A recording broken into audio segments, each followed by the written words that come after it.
Messages پر مشہور designs کے کپڑوں کے ڈیزائن بھی نہیں نوٹ کر رہی۔ وہ تو یونیورسٹی کے پاکستانی اسٹوڈنٹ سوسائٹی کے گروپ لیڈر کی ای میل پڑھ رہی ہے اور اس کے ہاتھ پیر ایسے کانپ رہے ہیں جیسے ابھی ابھی اسے فریزر سے نکال کر دھوپ میں رکھا گیا ہو، یا جیسے اس کے کان میں کہا گیا ہو کہ جہاں تم بیٹھی ہو ٹھیک وہیں خزانہ دفن ہے، چپکے سے نکال لو۔ اور اب وہ یہ خزانہ چپکے سے ہی نکالے گی۔ اس سے اپنی چیخ دبائے نہیں دب رہی، اور یہ اس نے ہلکی سی چیخ ماری دی۔ سب سے پہلے تو دادی نے ہی اپنا ہاتھ روک کر اسے ناگواری سے دیکھا، پھر سوائے دادا کے سب نے اسے کوئی اہمیت نہیں دی۔ دادا جو توبۃ الاسو پڑھنے کی کوشش کر رہے تھے اس کے پاس آئے۔ امرا کیا ہوا؟ پیارے دادا صرف وہی پوچھتے تھے۔ وہ دادا کے کان میں خسر پسر کرنے لگی۔ تھوڑی دیر بعد دادا توبۃ الاسو کو سینے سے لگا کر کھڑے ہوئے اور سب کو سنانے جیسے انداز میں کہنے لگے، آملے لینے ہیں منڈی سے، مجھ سے کہاں اٹھائے جائیں گے اتنے؟ امرا تم آ جاؤ ساتھ، اسے لیے جا رہے ہیں، مل گئے ہیں، پھر منڈی بند ہو جائے گی یا آگ لگی ہوگی منڈی میں۔ دادی نے اس کے متعلق اپنے خیالات کا اظہار میں دیر نہیں کی۔ ہم دوسرے شہر کی منڈی میں چلے جائیں گے، اگر وہاں بھی آگ لگی ہوئی تو ہمارا انتظار نہ کرنا، ہم شہر شہر منڈی منڈی آگ لگا کر آئیں گے۔ شہر شہر کیوں؟ ملک ملکوں ملک کیوں نہیں؟ ہاں بھائی اب تیار رہنا، سب دنیا میں آگ بھڑکنے والی ہے۔ اب کی کب کی بھڑک چکی؟ دادی نے ایسے کہا جیسے ایسا عظیم سچ نہ بولا تو ان پر کفر کا فتویٰ لگا دیا جائے گا۔ بی بی امرا نے ذرا گھور کر دادی کو دیکھا اور دادی نے اپنا رخ بدل لیا۔ تو کیا اب یہ مجھے بھسم کرے گی؟ انہوں نے خود پر آیت مبارکہ پڑھ کر پھونکی۔ بہت خوف زدہ رہتی تھیں، اس کی نظروں سے دادی سب ہی رہتے تھے۔ تباہی اور بربادی تھی نا وہ، نیک شگونی کی دشمن، بد شگونی کی دوست، کیونکہ عین اس کی پیدائش کے دن بڑے تایا چل بسے تھے۔ پھپھو پھوپھا کا کار ایکسیڈنٹ ہو گیا، چھوٹی پھپھو کے گھر شارٹ سرکٹ سے آگ لگ گئی اور سارے ساز و سامان کو نکل گئی۔ چچا کی بیٹی کی منگنی اس دن ہونا تھی، تایا کی وفات سے وہ بھی ملتوی ہو گئی۔ بعد ازاں رشتہ ہی ختم ہو گیا، اور ماموں کے الیکٹرانک کے اسٹور میں پورے 4 لاکھ کی چوری ہو گئی۔ ماموں صدمے سے 4 دن ہسپتال رہے۔ امرا سے بڑے علی کی چھت سے گر کر بائیں ٹانگ کی ہڈی بھی ٹوٹ گئی، جس کی وجہ سے وہ پورے 2 سال لنگڑا کر چلتا رہا۔ ساتھ کے گھر کی ملائکہ آپا بیوہ ہو گئیں، ان کے شوہر کا فرانس میں ہارٹ اٹیک سے انتقال ہو گیا۔ سامنے کے گھر والوں کی بہو کے مردہ بچے کی پیدائش ہوئی، اور بھی بہت کچھ۔ فہرست کافی لمبی تھی اور دن بدن لمبی ہی ہوتی جا رہی تھی۔ مثلاً اگر کوئی کہتا،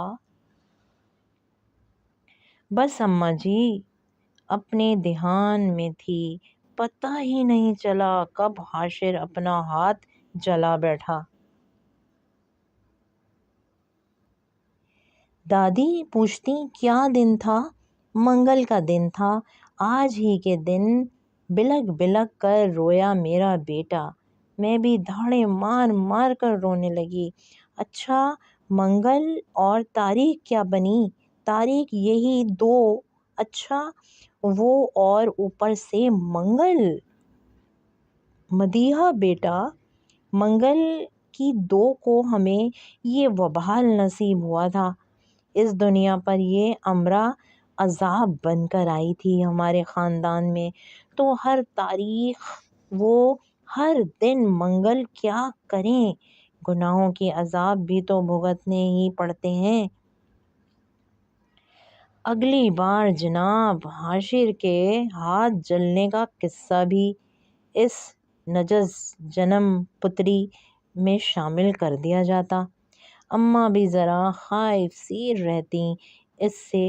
اتفاق سے ہر سال لگ بھگ اسی دن ماموں کے اسٹور پر 3 بار چوری ہو چکی تھی۔ تنگ آ کر ماموں نے اسٹور ہی بیچ دیا اور دوسرا کاروبار کرنے لگے۔ اماں کو بھولتا ہی نہیں تھا کہ کیسے ان کا بھائی کا چمکتا دمکتا شاندار اسٹور بک گیا اور بھائی صاحب کنگلے سے ہی ہو گئے۔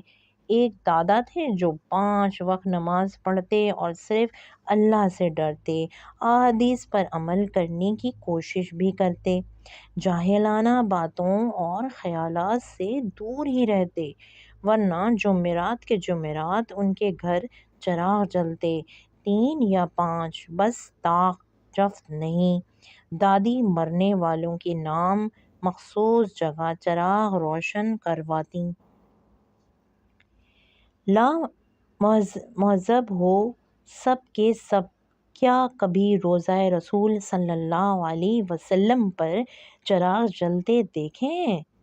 کیوں خلاف مذہب ایسے کام کرتے ہو؟ دادی ہاتھ سے اشارہ کرتی کہ جائیں اپنا کام کریں۔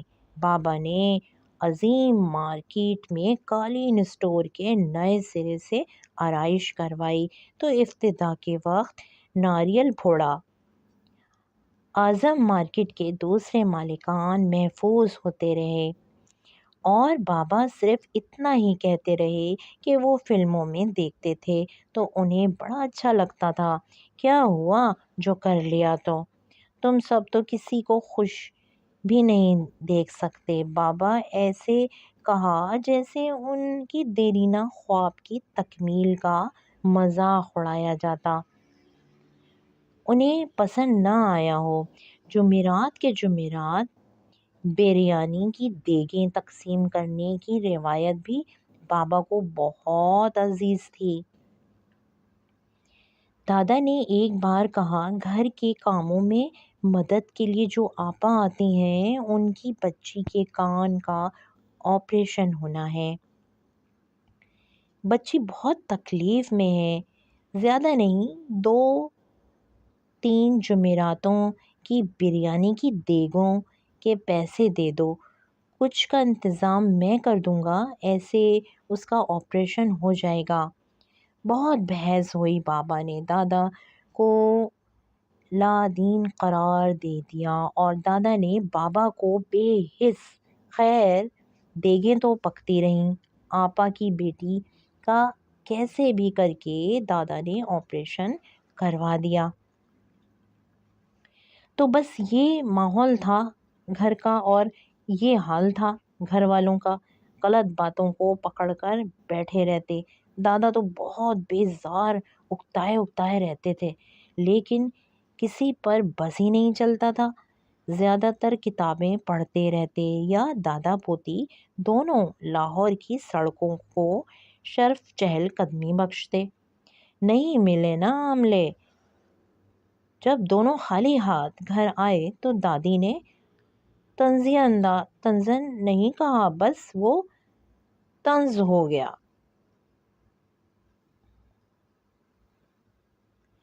دادا اور امرا دونوں زیر لب ہنس دیے۔ جس کام سے وہ گئے تھے وہ ہو گیا تھا۔ ہمیں تو کہہ کر گئے تھے دنیا میں آگ بھڑکا کر ہی واپس پلٹیں گے، اب ایسے کیسے واپس آ گئے؟ یا آگ لگی ہے لیکن ہمیں ہی دکھائی نہیں دے رہی؟ دادا پوتی دونوں خاموشی سے منظر سے غائب ہو گئے۔ ایسا نہیں تھا کہ ایک دادی ہی اسے منحوس مانتی تھیں، دادی اور اماں کی دیکھا دیکھی علی، حماد اور دانیہ بھی دادی کے کہے پر یقین کرنے لگے تھے۔ کچھ اس لیے بھی کہ ان کی کبھی امراء سے بنی ہی نہیں تھی، اور اس لیے بھی کہ امراء نے ان سے بنا کر رکھی ہی نہیں تھی۔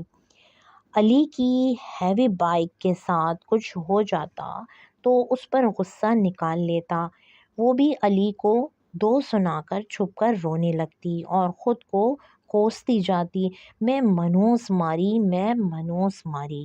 دانیہ چپکے سے اماں سے کہا کرتی، میرے کپڑے لایا کریں تو امراء کو نہ دکھایا کریں، پتہ نہیں کیوں پر میرے پہننے سے پہلے وہ دیکھ لیتی ہے تو مجھے زہر لگنے لگتے ہیں۔ کسی تازہ ہوئی اپنی اور امراء کی لڑائی کے بعد وہ ایسے امراء پر اپنا غصہ نکالتی، امراء غصے میں کپڑوں پر سیاہی چکنائی کا داغ لگا دیتی اور وہاں لگاتی جہاں سے صاف ہو کر بھی صاف نہ ہوتا، اور پھر رات کو کہیں چھپی بیٹھی روتی جاتی، میں منحوس ماری، میں منحوس ماری۔ اس منحوس ماری کو دادا نے ذرا سنبھالا۔ انہی کے کمرے میں ایک طرف اس کا بیڈ رکھا ہوا تھا، انہی کے ساتھ بازار جاتی، سہیلی کے گھر جاتی، انہی سے پیسے لیتی۔ دادا ہی اس کی اماں، بابا، بہن، بھائی بن گئے۔ اس کی باتیں سنتے، اس سے باتیں کرتے، رات رات بھر بیٹھ کر اس کے فضول اور بے سرد جوک سنتے، دن بھر اس کا کس کس نے دل دکھایا اس پر اس کے ساتھ مل کر آنسو بہاتے، امراء کے ساتھ بس اسی سب میں مصروف رہتے۔ ایک رات اس نے بابا کو اماں سے کہتے سن لیا، اسٹور پر 4 لاکھ کی لکڑی کا کام کروانے جا رہا ہوں، کسی کو بتانا نہیں، نظر لگ جائے گی، خاص کر اپنی امراء کو۔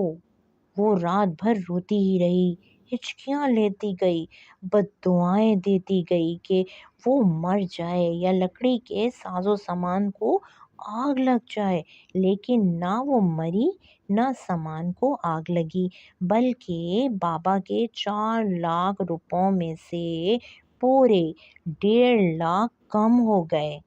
چھوٹی پھوپھو آئیں اور اپنی کوئی ضرورت بتا کر پیسے لے گئیں۔ بابا اماں سے چڑ گئے، کہا تھا نا کسی کو مت بتانا، ہو گیا اب کام، سارا عذاب امراء پہ نہ آ جائے۔ دادا نے اپنے دوست سے لے کر دیے پیسے اور پھر کہیں جا کر ناریل پھوڑا اسٹور کے آگے۔ تو یہ حیثیت ہے ہماری امراء کی کہ پیدائش سے لے کر بڑے ہونے تک ایسا ہزاروں بار ہوا، وہ بول لیتی، بہن بھائیوں سے لڑ بھی لیتی، لیکن رات رات بھر روتی بھی رہتی، اس کا جی چاہتا کہیں بھاگ جائے، چھپ جائے، گم ہو جائے، کہ کسی کو یاد نہ رہے کہ اس کی پیدائش کی خبر سنتے ہی دادی کی دائیں پیر میں موچ آ گئی تھی۔ بعد ازاں اماں کے کمر درد نے کبھی اماں کو سکون کا سانس نہ لینے دیا۔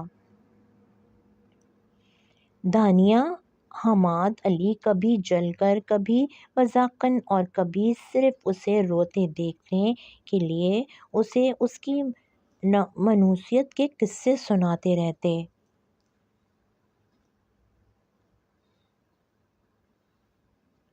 کہ وہ بھول نہ جائے کہ وہ کون ہے۔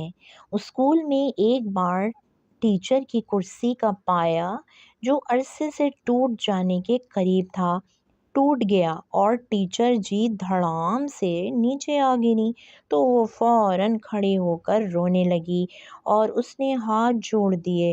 ٹیچر، میں نے کچھ نہیں کیا، یہ کرسی خود بخود ٹوٹی ہے، میں سچ بول رہی ہوں۔ ٹیچر کبھی سر پر ہاتھ رکھ کر کہہ دیتی کہ سر میں درد ہے تو وہ سہم جاتی۔ میں نے آپ کے سر کو نہیں دیکھا، سچ بالکل نہیں دیکھا۔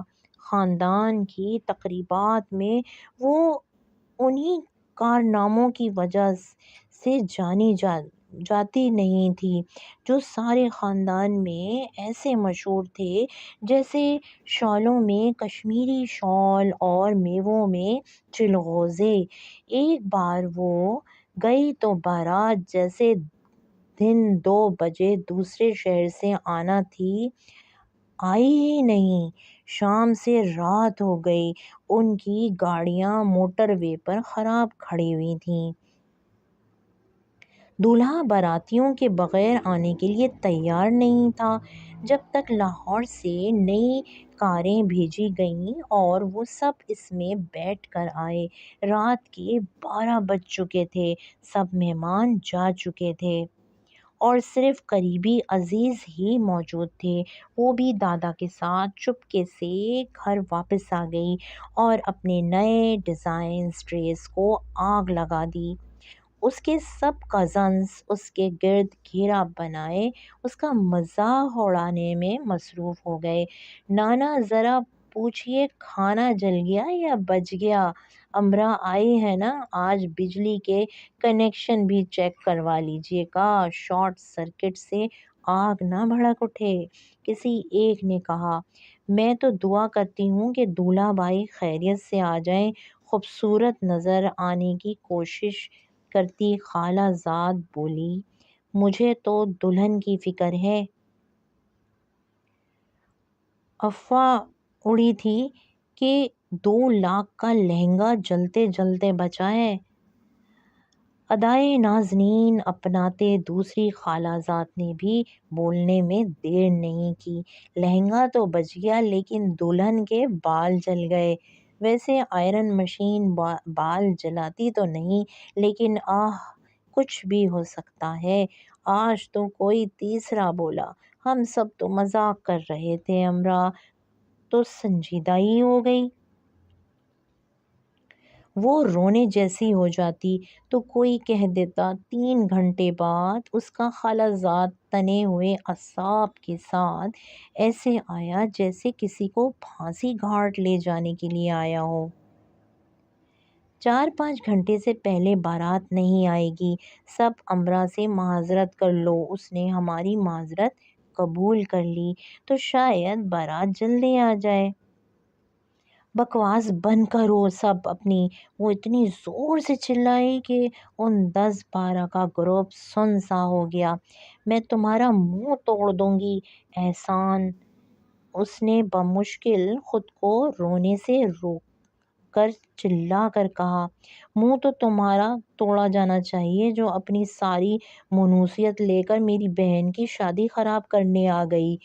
امرا کا جی چاہا وہ سارے پنڈال میں آگ بھڑکا دے، کاش واقعی شارٹ سرکٹ ہو جائے اور سارے روشن کمکمے بجھ جائیں تاکہ اس کے دھاڑے مار مار کر روتے تاریک چہرے اور کپکپاتے وجود کو کوئی نہ دیکھ سکے۔ وہ کب سے سب کے مذاق میں چھپے طنزوں کو جھیل رہی تھی۔ وضو کرنے کے بعد مسجد جانے سے پہلے خود کو آئینے کے سامنے کھڑا کر کے ضرور دیکھنا، شاید دوبارہ کبھی مجھے یہ سب کہتے تمہاری زبان لڑکھڑا جائے اور تمہیں یہ بات سمجھ میں آ جائے کہ کچھ بھی برباد اور آباد کرنے کی طاقت انسان کے ہاتھ میں ہے نہ اختیار میں۔ حکم کن اور عمل فیکون رب کی خوبی ہے، اس کے بندوں کی نہیں۔ بمشکل خود کو رونے سے بچاتے اس نے 5 وقت کی نماز نمازی حسان سے کہا اور باقی سب کی طرف افسوس سے دیکھا۔ دادا کو لے کر وہ چپکے سے گھر آ گئی۔ اس کی سگی خالہ زاد کی شادی تھی۔ اس کے دل میں بھی ارمان تھے شادی کو لے کر۔ اس نے خاص اس شادی کے لیے بہت تیاریاں کی تھیں، لیکن سب نہ صرف بیکار گیا بلکہ اسے دکھ دے کر گیا۔ اس نے ایک سفید کاغذ پر میں کبھی کسی تقریب میں نہیں جاؤں گی، کبھی بھی نہیں، وعدہ لکھ کر اپنی الماری کی اندرونی دیوار پر چپکا دیا۔ جب کبھی اس کا کہیں جانے کو دل چاہتا وہ الماری کھول کر اپنے وعدے کو یاد کر لیتی۔ یہ سب وہ کرتی تو گئی لیکن بہت اکیلی بھی ہوتی گئی۔ وہ آسانی سے رو پڑتی، اسے آسانی سے رلایا جا سکتا، جیسے کہ کوئٹہ والے ماموں سال میں کبھی ایک بار آ جاتے تو لحاف میں دبک کر کافی کا بڑا مگ پیتے ہوئے کہتے، بلاؤ ذرا امرا کو، اسے رلائیں۔ وہ نہ جاتی تو ماموں کھینچ کھانچ کر لے جاتے، ہنس ہنس کر سب لوٹ پوٹ ہوتے اور دھاڑیں مار مار کر رو رہی ہوتی، اور ماموں اس کی منحوسیت کے ایک ایک قصے حوالہ جات کے ساتھ سناتے جاتے۔ اماں اسے ڈانٹتیں، مذاق کر رہے ہیں ماموں امرا، کیوں ایسے دھاڑے مار کر رو رہی ہو؟ دادا آتے سب کو ڈانٹ کر اسے لے جاتے۔ جاہل لوگ ہیں امرا، یہ ان پر توجہ نہ دیا کرو۔ وہ کون سی عالم تھی جو خود کو اچھی طرح سے سمجھا لیتی، نوعمر دکھی اور خود کو خود ہی منحوس سمجھنے والی، بس رو دینے والی لڑکی ہی تو تھی۔ اور پھر ہر بار تو وہ خود کو فلسفوں سے مطمئن نہیں کیا جا سکتا تھا۔ سب جاہل ہیں، پرسکون ہو جاؤ، سب پاگل ہیں۔ ہاں ٹھیک، یہ ٹھیک ہے، ایسا سوچا جا سکتا ہے، کہا جا سکتا تھا، لیکن ایسا ٹھیک ٹھیک ہو نہیں پاتا۔